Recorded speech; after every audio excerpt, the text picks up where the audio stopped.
blow your fucking brains out. Give me all your bananas, mate. Having a bit of a laugh. It's cold today. Got the old winter thing on. Quick video here. Someone said, can you please respond to TVO Tim? Exactly what I do. I encourage them to test it for themselves. Listen to this. For instance, I can't eat a lot of bananas. But there are people that say, I eat 30 bananas a day. And I eat 15 bananas before I run. If I have more than 2, I'm in big trouble. So I eat small amounts of fruit at a time. I eat a lot. Now, right, Tim. Tim's a good guy, great athlete. I do find this, that I don't understand how Tim can be so fast as he is by thinking that you should eat 15 bananas before a 5k race or a hard hill run.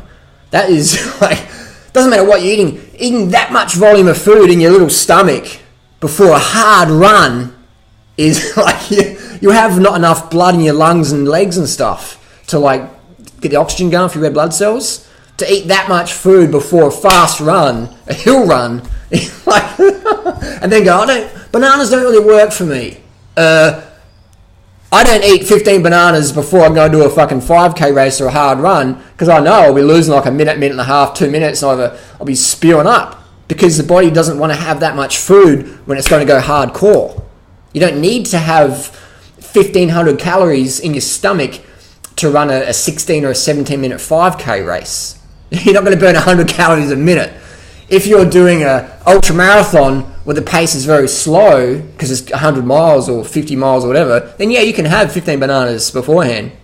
You can't do that for anything under half a marathon. Even a marathon, I wouldn't eat 15 bananas before a marathon. You're running on yesterday's glycogen. Now, I'm surprised Tim doesn't understand this concept yet. The energy we have in our physique, our bodies, is stored glucose from yesterday's carbohydrate intake. So you wake up, you do your marathon, and you're running on yesterday's glycogen. There's no need to have a big meal before a marathon. Before I do a marathon, I eat 4 dates per hour. And it's 3 hours, sub 3 hour marathon. It's only 12 dates. It's only like a handful of dates for the marathon. And I'm running on yesterday's glycogen and supplementing it with a little bit of glycogen, the sugars from the fruit you can only really absorb 1 gram of carbs per hour per kilo body weight. So to consume more than that when you're doing hardcore physical activity is pointless because you can't absorb it. Okay, so there's no point eating more than that during physical performance of a high level. And a marathon, you're going pretty full on. 5k, you can't have 15 bananas in your stomach. I'm very surprised Tim doesn't know the concept yet. Another one, quick question, was that species-specific design. I disagree with that in that I do believe that humans are the one species we can interbreed. Just as a great white shark eats the same as another great white shark, or a tiger shark, or a peregrine falcon. A peregrine falcon in Australia eats the same as a peregrine falcon in New York, or Bangladesh, or, Surrey Downs in UK. Peregrine falcons live on pigeons. They live on birds. There's no vegan or fruitarian peregrine falcons out there. One species, one diet for one species. I do believe that everybody does best in a fruit-based vegan lifestyle. But mentally, no. Because if people go to dinner having bananas for dinner, they're just fucking, a lot of people are emotionally crippled because of all what people are going to say, or their belief system go, if I eat that, I won't have enough. I remember back in the day when I was getting into health and fitness, I had my brand cereal, put some sugar on top, and then I went to get the milk out of the fridge and I'd ran out of milk. And I was freaking out. I was like, I'm not going to have enough protein to be strong all day today. And so I was mentally crippling myself. I was mind-fucking myself. So if you put someone on a fruit diet who doesn't know about human physiology, they're going to go, oh my God, it's a voodoo curse. And they're just going to I went riding with Lance Armstrong one time. I went for a training ride with Lance Armstrong. And I saw a mate out there. I'm like, oh, come on, get on the barrel, go out with Lance and cruise around. And he's like, I won't be able to keep up. And he couldn't. He couldn't keep up when he normally could. He's just sort of like the panic and the fear and the stardom, whatever, just froze his legs up, blocked his legs. He just couldn't hardly pedal.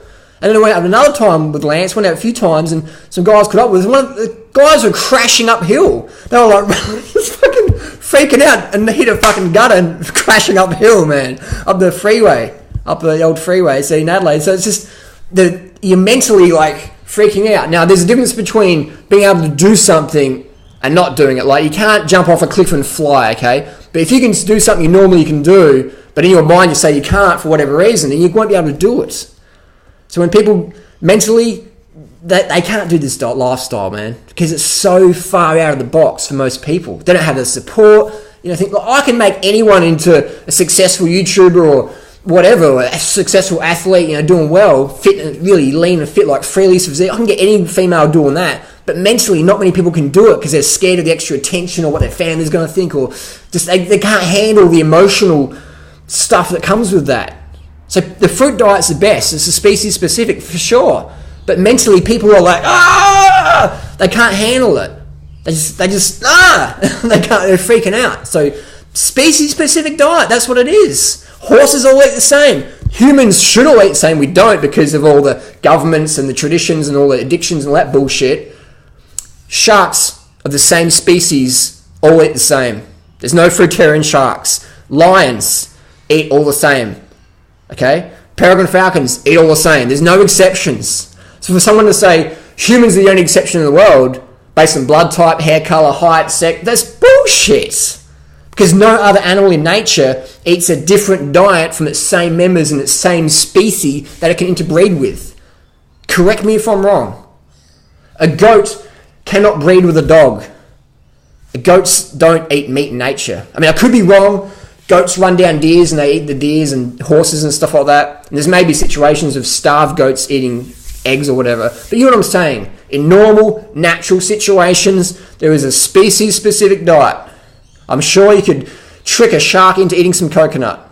Put a bit of tuna oil on it and chuck it in. I'm sure you could do that. But I'm talking in nature, under normal conditions.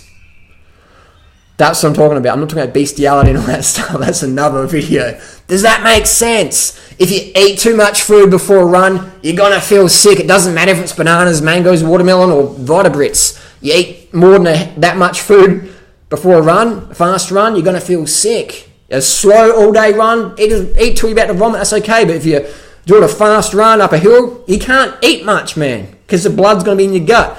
Second one, we live on a species-specific diet. That is how it is. Emotionally, for a lot of people, it's not. I agree 1,000%. Emotionally, this is not for everyone. Physiologically, physically, chemically, biochemically, 100%.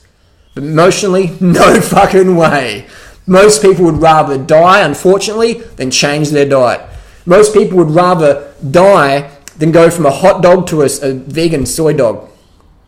They would rather, honestly, I've met people, they're like, Harley, you've shown me the China study, you've shown me all these books, Dr. Esselstyn, Bernard, reverse my diabetes type 2. I understand that. Thank you for sharing it with me, but I'll be honest with you, mate. I would rather fucking die or stay diabetic, shoot up after every meal the rest of my life than change my diet and eat like you. But I appreciate the effort, Harley. I'm like, hey, cool. So that's where I'm coming from. That's my perspective. That's my experience. Don't eat too much food before a run. And yes, there is such thing as species-specific design. Thanks for watching.